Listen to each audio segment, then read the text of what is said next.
நம்ம ஹார்ட்ல ஸ்டென்ட் வைக்கிற மாதிரியே கிட்னிலையும் ஸ்டென்ட் வைக்கலாம். இந்த விஷயம் உங்களுக்கு தெரியுமா? தெரியாது தெரியாது தெரியாது.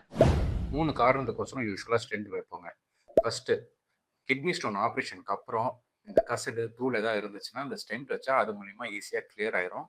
இது இல்லாம கல் அடைச்ச பகுதி அந்த புண் ஆறுறதுக்கும் இந்த ஸ்டென்ட் வச்சா ஹெல்ப் ஆகும். 2வது கிட்னில இன்ஃபெக்ஷன் இருந்துச்சுன்னா, இந்த ஸ்டென்ட் வச்சா அது மூலியமா அந்த நச்சு நீர்லாம் வடிகட்டி ஈஸியா வெளியில வந்துரும்.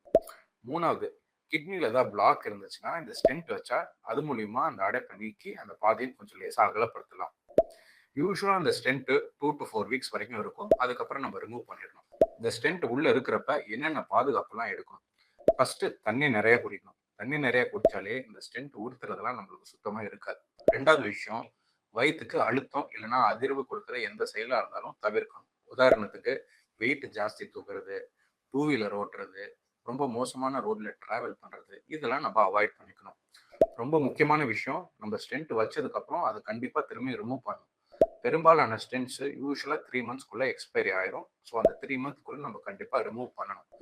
ஆப்ரேஷன் முடிச்சதுக்கு அப்புறம் உங்க டாக்டர் கண்டிப்பா உங்களுக்கு சொல்லுவாங்க, இந்த டேட்ல வந்து ஸ்டென்ட் எடுத்துருங்கன்னு. நீங்களும் கரெக்டா அந்த டேட் வந்தீங்கன்னா ஸ்டென்ட் ரிமூவ் பண்ணிடலாம். ஒருவேளை குறிப்பிட்ட காலத்தை தாண்டிடுச்சு அப்படின்னா என்ன ஆகும்? அந்த ஸ்டென்ட்ல கொஞ்சம் கொஞ்சமா உப்பு படிஞ்சு ஃபுல்லா இன்ஃபெக்ஷன் ஆகி அந்த ஸ்டென்ட் அடிவழியா எடுக்கிறதே ரொம்ப கஷ்டமா இருக்கும். அதனால ஸ்டென்ட் வைக்கிறதோட ஸ்டென்ட் வந்து கரெக்டான டைமுக்குள்ள எடுக்கிறது ரொம்ப அவசியம்.